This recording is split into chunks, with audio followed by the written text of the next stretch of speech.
1936 எழுதப்பட்ட ஒரு புக்கு. அந்த கண்டென்ட் எல்லாம் இப்போ கூட அப்படியே ஃப்ரெஷ்ஷாக இருக்குது. இந்த ஆத்தர் இந்த புக்கை 1930s எல்லாம் எழுதியிருக்காரு அப்படின்னு சொல்லி நம்மளால் நம்பவே முடியாது. இப்போது இருக்க கல்ச்சருக்கு கூட அந்த புக்கில் இருக்க ஒவ்வொரு ரூலும் வந்து அப்படியே ஃபிட் ஆகும். டேல் கார்னெகி அப்படின்ற ஒரு அமெரிக்கன் ஆத்தர் எழுதின how to win friends and influence people அப்படின்ற புக்கை பற்றி தான் இந்த எபிசோடில் நம்ம பார்க்க போகிறோம். ஸோ இந்த புக்கில் how to make friends and influence people அப்படின்றதுக்கு 25 டிப்ஸ் இல்லை ரூல்ஸ் கொடுத்துருக்காங்க. அதில் எனக்கு இம்பார்ட்டன்ட்னு பட்ட ஒரு 8 இம்பார்ட்டன்ட் டிப்ஸை ரூல்ஸை இந்த எபிசோடில் நான் ஷேர் பண்ணுறேன். So let's get started. நான் ஒரு இன்ட்ரோவர்ட்டுங்க. நான் யார்கிட்டையும் அவ்வளோவா பேச மாட்டேன். என் சர்க்கிளே ரொம்ப சின்னது. எனக்கு இருக்கிறதே 2 ஃப்ரெண்ட்ஸ் தான் அப்படின்னு சொல்கிறதுல எந்த பெருமையும் கிடையாது. உங்களோட சர்க்கிள் எவ்வளோக்கு எவ்வளோ பெருசாக இருக்கோ அவ்வளோக்கு அவ்வளோ நீங்கள் பணக்காரங்க. இப்போ நாளைக்கே நீங்கள் ஒரு பிஸ்னஸ் ஸ்டார்ட் பண்ணுறீங்க. உங்ககிட்ட ஒரு 2 ஃப்ரெண்ட்ஸ் தான் இருக்காங்க அப்படின்னா உங்கள் ஸ்டார்ட் பண்ணுற பிஸ்னஸோட ஃபர்ஸ்ட் கஸ்டமர் உங்கள் ஃபேமிலிக்கு அடுத்து அந்த 2 ஃப்ரெண்ட்ஸ் மட்டும்தான் இருப்பாங்க. பட் இப்போ உங்களோட சர்க்கிள் வந்து ஒரு 1000 பேர், ஒரு 2000 பேர்கிட்ட உங்கள் நெட்வொர்க்கிங் இருக்குது அப்படின்னா 1000 பேர் உங்கள் கம்பெனியில் இன்ட்ரெஸ்டடாக இருப்பாங்களான்றது சந்தேகம் தான். ஆனால் உங்களோட கம்பெனிக்கு ஃபஸ்ட் இனிஷியலாக அட்லீஸ்ட் ஒரு 100 பேராவது கஸ்டமர்ஸாக வருவாங்கல்ல. So that is the power of networking, that is the power of influencing. So நீங்கள் நாளைக்கு ஒரு கம்பெனி ஆரம்பிக்கிறீங்க. உங்ககிட்ட ஒரு ப்ராடக்ட் இருக்குது. அந்த ப்ராடக்ட்டை அந்த டார்கெட் ஆடியன்ஸ் கிட்ட கொண்டு போய் சேர்க்கணும். அதுக்கு நீங்கள் என்ன பண்ணுவீங்க? அவங்க கொடுக்குற காசுக்கு வர்த்தான ப்ராடக்ட்டை தான் நீங்கள் கொடுக்குறீங்க அப்படின்றத சொல்லி நம்ப வைப்பீங்க. ஸோ அந்த கஸ்டமரும் அந்த ப்ராடக்ட்டை வாங்கிடுவாங்க. அதுக்கடுத்து அந்த கஸ்டமரை திருப்பியும் உங்கள் ப்ராடக்ட்டை வாங்க வைக்கணும். ஒரு கஸ்டமரை பிடிக்கிறது அப்படின்றதே ஒரு பெரிய விஷயம். அதுக்கடுத்து அந்த கஸ்டமரை திரும்பவும் உங்கள் கம்பெனிக்கு வர வைக்கிறது, ஒரு ரெப்யூட்டட் கஸ்டமராக மாற்றுறது அப்படின்றது செகண்ட் பிக்கஸ்ட் மைல்ஸ்டோன். ஸோ இதெல்லாம் அச்சீவ் பண்ணணும் அப்படின்னா உங்களுக்குள்ள சர்டின் ஸ்கில்ஸ் இருக்கணும். அதெல்லாம் வந்து சாஃப்ட் ஸ்கில் அப்படின்ற கேட்டகரிக்குள்ளே வரும். பட் இந்த கேட்டகரி ஸ்கில்ஸ்லாம் வந்து நிறைய காலேஜஸில் இப்போ சொல்லிக் கொடுக்குறாங்க. பட் அது எல்லாமே கம்பெனி ஸ்பெசிஃபிக்காக இருக்கும். ஒரு கம்பெனிக்குள்ளே ஸ்டூடெண்ட்ஸை தள்ளி விட்டுட்டாங்க அப்படின்னா அந்த கம்பெனியில் அந்த ஸ்டூடெண்ட்ஸ் எப்படி சர்வை பண்ணுறாங்க அப்படின்றத சொல்லிக் கொடுக்குற கிளாஸஸாக இருக்கும். பட் அதுவும் ரொம்ப முக்கியம் தான். பட் இந்த புக்கில் இந்த ஆத்தர் எல்லாருக்குமே தேவையான பீப்புளை இன்ஃப்ளூயன்ஸ் பண்ணுற ஸ்கில்லை சொல்லிக் கொடுக்குறாரு. அதில் என்ன இன்ஃப்ளூயன்ஸ் பண்ண 8 ஸ்கில்ஸை பார்க்கலாம். First rule, don't criticise. நம்மளை யாராவது குறை சொன்னால் நமக்கு பிடிக்குமா? சுத்தமாக பிடிக்காதுல. அதே மாதிரி நம்ம அடுத்தவங்களை குறை சொல்லும் போது மட்டும் அவங்களுக்கு பிடிக்குமா? அவங்களுக்கும் பிடிக்காது தானே. இதை ஃபஸ்ட்டு நம்ம நல்லா ஞாபகம் வச்சுக்கணும். ஸோ நீங்கள் சொல்கிறதுல அவங்க திருந்துறாங்களோ இல்லையோ, மொதல் விஷயம் அவங்களுக்கு உங்கள் மேலே ஒரு பேட் இம்ப்ரெஷன் உண்டாகும். இவன் யார் எனக்கு குறை சொல்கிறதுக்கு அப்படின்ற மாதிரி ஒரு ஈகோ ஒன்று உண்டாகும். அந்த ஈகோ அவங்க உங்கள் மேலே வச்சுருக்க மரியாதையை செமையாக குறைச்சி விட்டுரும். ஸோ நீங்கள் கிரிட்டிசைஸ் பண்ணணும் அப்படின்னா அவங்கள தனியாக கூப்பிட்டு அவங்கக்கிட்ட என்ன பிரச்சனை அப்படின்றத பொறுமையாக எடுத்து சொல்லுங்கள். இல்லைனா அமைதியாக இருங்க. அதுதான் உங்களுக்கு நல்லது. நீங்கள் சொல்கிறதுல அவங்க திருந்துறாங்களோ இல்லையோ, அந்த ஈகோன்னு உண்டாகுதுல்ல, அது வந்து ரொம்ப ஆபத்தானது. இப்போ வேறு யாராவது அவர்கிட்ட போயிட்டு நீங்கள் சொன்னதுக்கு அப்படியே எதிராக சொல்கிறாங்க அப்படின்னு வச்சுப்போமே. உதாரணத்துக்கு, ப்ரோ நீங்கள் பண்ணுறது தான் ப்ரோ கரெக்டு, யார் சொன்னாலும் கேட்காதீங்க ப்ரோ, வருங்காலத்தில் பெரிய ஆளாக வருவீங்க ப்ரோ அப்படின்னு சொல்லி தெரியாமல் சொல்கிறாங்கன்னு வச்சுப்போமே. இல்லை வேணும்னே தெரிஞ்சே பொய்யா சொல்கிறாங்க அப்படின்னு சொல்லி வச்சுப்போமே.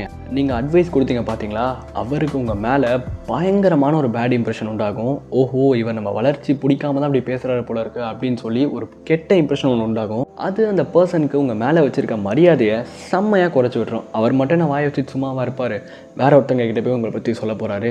ஸோ ஒருத்தங்களை எக்காரணத்துக்கு கொண்டும் கிரிட்டிசைஸ் பண்ணாதீங்க. ஸோ நீங்கள் அவங்க பண்ணுற தப்பை அவங்களுக்கு சொல்லணும் அப்படின்னாலும் அவங்கள தனியாக கூப்பிட்டு ரொம்ப ஹம்பிளாக பொறுமையாக அவங்களுக்கு எடுத்து சொல்லுங்கள். And that should probably work. So ரெண்டாவது, give sincere and honest appreciation.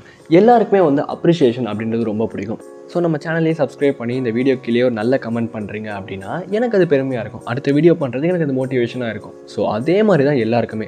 So அவங்க ஒரு ஒர்க் பண்ணுறாங்க அப்படின்னா அந்த ஒர்க்கில் அவங்க என்ன ஸ்பெசிஃபிக்காக நல்லா பண்ணாங்க அப்படின்றத எடுத்து நீங்கள் பாராட்டினீங்க அப்படின்னா அவங்களுக்கு உங்கள் மேலே ஒரு குட் இம்ப்ரெஷன் உண்டாகும். யா கைஸ், ஸ்பெசிஃபிக்காக பாராட்டணும். அதாவது உங்களை மாதிரி நிறைய பேர் இந்த ஒர்க்கை பார்த்துருப்பாங்க, சில பேர் பாராட்டவும் செஞ்சுருப்பாங்க. பட் நீங்கள் ஸ்பெசிஃபிக்காக அந்த பார்ட்டை மட்டும் எடுத்து பாராட்டுறீங்க அப்படின்னா அவங்களோட மனசில் அது ஆழமாக பதியும். ஓ, அவர் அதை நோட்டீஸ் பண்ணியிருக்காரு போல இருக்குது, நம்ம நேற்று ஃபுல்லாக அது கஷ்டப்பட்டு ப்ராக்டிஸ் பண்ணோமே, அதை ஒரு நோட்டீஸ் பண்ணியிருக்காரு அப்படின்னு சொல்லி அவங்களோட மனசில் வந்து உங்கள் மேலே ஒரு குட் இம்ப்ரெஷன் உண்டாகும். And that will make you friends. மூணாவது விஷயம், make it important to them. அதாவது உங்களுக்கு ஒரு மோட்டோ இருக்கும், நீங்கள் ஒரு பொருளை விற்கணும் அப்படின்னு சொல்லி நினைக்கிறீங்க அப்படின்னு சொல்லி வச்சுப்போமே. ஸோ அது வந்து உங்களுக்கு தான் இம்பார்ட்டன்ட், அடுத்தவங்களுக்கு இம்பார்ட்டன்ட் கிடையாது. இம்பார்ட்டண்ட்டாக இருக்கணும் அப்படின்ற அவசியமும் கிடையாது. பட் அதை அடுத்தவங்களுக்கு இம்பார்ட்டண்ட்டாக மாற்றுறீங்க பார்த்தீங்களா, you are the magician there. So இந்த புக்லேயே வந்து அதுக்கு ஒரு கதை ஒன்று சொல்லியிருக்காங்க. ஒரு குட்டி பொண்ணு அவளோட பிரேக்ஃபாஸ்ட்டை அவள் சாப்பிடவே மாட்டாளாம். அவங்க வீட்டில் எவ்வளவோ திட்டியும் பார்த்துட்டாங்க, மிரட்டியும் பார்த்துட்டாங்க. பட் அந்த பொண்ணு கேட்குற மாதிரியே இல்லை. ஸோ அவங்க அம்மா வந்து அப்போ ஒன்று யோசிச்சாங்க. அடுத்த நாள் அந்த குட்டி பொண்ணுக்கிட்டே சமைக்கிற பொறுப்பை கொடுத்துட்டாங்க. சமைக்கிறது ஒன்றும் பெரிய விஷயம் இல்லை. ஒரு பவுலில் ஒரு பாலை ஊற்றி அதில் கார்ன்ஃப்ளெக்ஸை கொட்டி கலக்கணும், அவ்வளோதான்.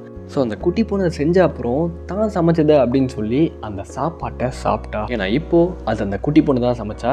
It is important to her. So 4வது விஷயம், டாக் இன் தேர் இன்ட்ரெஸ்ட். நீங்கள் பேசுகிறீங்களா அந்த பர்சன், அவங்களுக்கு வந்து ஒரு பேஷன் இருக்கலாம், இல்லை அவங்களுக்கு ஒரு ஆசை இருக்கலாம், இல்லை அவங்களுக்கு வேறு ஏதாவது ஒரு டாப்பிக்கில் வந்து இன்ட்ரெஸ்ட் இருக்கலாம். ஸோ அவங்களுக்கு அவங்களோட பாஷையில் நீங்கள் பேசி புரிய வைக்கணும். ஸோ அதுக்கு அந்த புக்கில் ஒரு கதை ஒன்று சொல்கிறாங்க. ஒரு குட்டி பையன் அவங்க அம்மா கொடுக்குற வெஜிடபிள்ஸ் எல்லாத்தையுமே வந்து அப்படியே தள்ளி வச்சிருவானா, சாப்பிடவே மாட்டானா.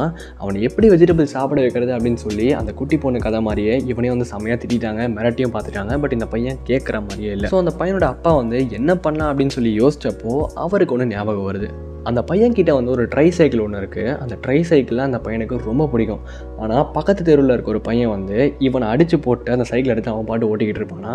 ஸோ அந்த பையன் வந்து அழுதுகிட்டே வீட்டுக்கு ஓடி வந்து அவங்க அம்மா கிட்ட விஷயத்த சொல்லி அவங்க அம்மா வந்து தான் அந்த பையன்கிட்ட அந்த சைக்கிளை வாங்கி கொடுப்பாங்களாம். ஸோ இந்த விஷயம் வந்து டெய்லி நடக்கும். ஸோ அந்த குட்டி பையனோட அப்பாவுக்கு இப்போ என்ன பண்ணுறது அப்படின்னு சொல்லி புரிஞ்சிருச்சு. உங்களுக்கும் அவர் என்ன சொல்ல போகிறாரு அப்படின்னு தெரிஞ்சிருக்கும். பட் இருந்தாலும் சொல்கிறேன், அந்த குட்டி பையன் கிட்ட போயிட்டு இங்கே பாரு, இந்த வெஜிடபிள்ஸ்லாம் நீ சாப்பிட்ட அப்படின்னா அந்த பையன் கிட்டேருந்து உன் சைக்கிளை நீயே அடித்து பிடிங்கிடலாம் அப்படின்னு சொல்லியிருக்காரு. இவனுக்கு அப்படி ஒரு வெறி வந்து அவங்க அம்மா பாவக்காய் கொடுத்தா கூட அப்படியே பாயாசம் மாதிரி சாப்பிட்றானா. ஸோ இந்த மாதிரி அவங்களோட இன்ட்ரெஸ்ட்டுக்கு ஏற்ற மாதிரி நீங்கள் அந்த விஷயத்தை வந்து கன்வே பண்ணிங்க அப்படின்னா அவங்க அந்த விஷயத்தை ஈஸியாக புரிஞ்சுப்பாங்க, அதுக்கு ஏற்ற மாதிரி நடந்துப்பாங்க அப்படின்னு சொல்கிறாரு. ஸோ 5வது விஷயம், ரிமெம்பர் தேர் நேம்ஸ். இந்த உலகத்துலேயே ஒரு பர்சனுக்கு பிடிச்ச சவுண்ட் எது அப்படின்னு சொல்லி பார்த்தீங்கன்னா அவங்களோட பேர் தான். ஸோ முன்னாடியே சொன்ன மாதிரி ஒருத்தங்களை நீங்கள் இன்ஃப்ளூயன்ஸ் பண்ணணும் அப்படின்னா அவங்க எந்த டாப்பிக்கில் இன்ட்ரெஸ்டடாக இருக்காங்களோ அதில் நீங்களும் இன்ட்ரெஸ்டடாக இருக்கணும். ஸோ அவங்களுக்கு ரொம்ப பிடிச்ச சவுண்டான அவங்களோட பேரையே நீங்கள் ஞாபகம் வச்சுக்கலாம் அப்படின்னா அவங்கள எப்படி உங்களால் இன்ஃப்ளூயன்ஸ் பண்ண முடியும். ஸோ அதனால் எஃபர்ட் போட்டாவது அவங்களோட பேரை நல்லா ஞாபகம் வச்சுக்கோங்க, அதை அடிக்கடி யூஸும் பண்ணுங்கள். 6வது முக்கியமான point, become genuinely interested in them. So நீங்கள் ஒருத்தவங்க கூட ஃப்ரெண்ட் ஆகணும், கான்வர்சேஷன் பில்ட் பண்ணணும், நெட்வொர்க் பண்ணணும் அப்படின்னு சொல்லி ஆசைப்பட்டீங்க அப்படின்னா become genuinely interested in them. Hi, எப்படி இருக்கீங்க, வெளியே ஒரு நாள் கண்டிப்பாக மீட் பண்ணுறோம், பாய் அப்படின்னு சொல்லி ரொம்ப போரிங்கான மொக்கையான கான்வர்சேஷன் நீங்கள் ஸ்டார்ட் பண்ணாதீங்க. அதுக்கு நீங்கள் பேசாமலே இருக்கலாம்.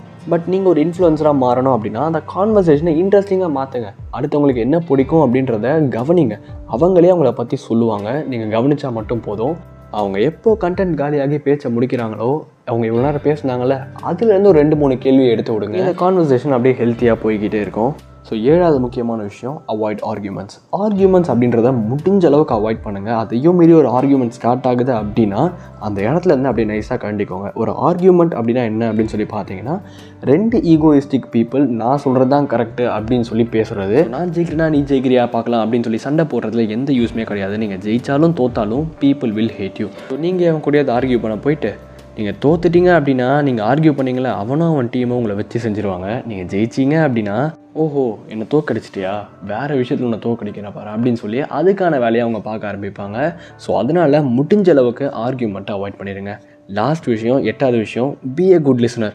நீங்கள் என்ன செல்ஃப் ஹெல்ப் புக் படித்தாலும் சரி, என்ன செல்ஃப் ஹெல்ப் கண்டென்ட் கேட்டாலும் சரி, அதில் சொல்கிற முக்கியமான விஷயம் பி எ குட் லிசனர். அடுத்தவனை பேச விடுங்க. அவன் உங்களுக்கு தேவையான விஷயம், தேவையில்லாத விஷயம் எல்லாத்தையுமே சொல்லுவான். அதை வச்சே வந்து உங்களோட கான்வர்சேஷன் நீங்கள் பில்ட் பண்ணலாம். ஸோ அதை வச்சு உங்களால் இன்ஃப்ளூயன்ஸ் பண்ண முடியும். அவங்க கூட நல்ல ஒரு ஐ கான்டாக்ட் வச்சு அவங்க சொல்கிறத அப்படியே நீங்கள் காது கொடுத்து கேட்டிங்க அப்படின்னாலே அவங்களுக்கு உங்கள் மேலே ட்ரஸ்ட் அதிகமாகும். ட்ரஸ்ட் அதிகமானால் மரியாதை அதிகமாகும். மரியாதை அதிகமானால் நீங்கள் சொல்கிறத அவங்க கேட்பாங்க. You can influence them or you can make friends with them. So இதெல்லாம் தான் இந்த புக்கில் எனக்கு இம்பார்ட்டன்ட் அப்படின்னு சொல்லப்பட்ட விஷயங்கள். இந்த புக்கில் மொத்தம் 25 ரூல்ஸ் இருக்குது. நான் சொன்னது வெறும் 8 தான். ஸோ இந்த புக்கை நீங்கள் வாங்கி படிக்கணும் அப்படின்னு சொல்லி ஆசைப்பட்டீங்கன்னா இந்த புக்கோட பையிங் லிங்க் கீழே டிஸ்கிரிப்ஷனில் இருக்குது. ஸோ நான் அடுத்து என்ன புக் படிக்கணும் அப்படின்னு சொல்லி மறக்காமல் கமெண்ட் பண்ணுங்கள். அவ்வளோதான் ஃப்ரெண்ட்ஸ், வீடியோ முடிஞ்சிருச்சு. வீடியோ பிடிச்சிருந்தா லைக் பட்டனை ப்ரெஸ் பண்ணி உங்கள் ஃப்ரெண்ட்ஸுக்கு ஷேர் பண்ணி விடுங்க. மறக்காமல் நம்ம சேனலுக்கு சப்ஸ்கிரைப் பண்ணிவிடுங்க. அடுத்த வீடியோவில் பார்க்கலாம்.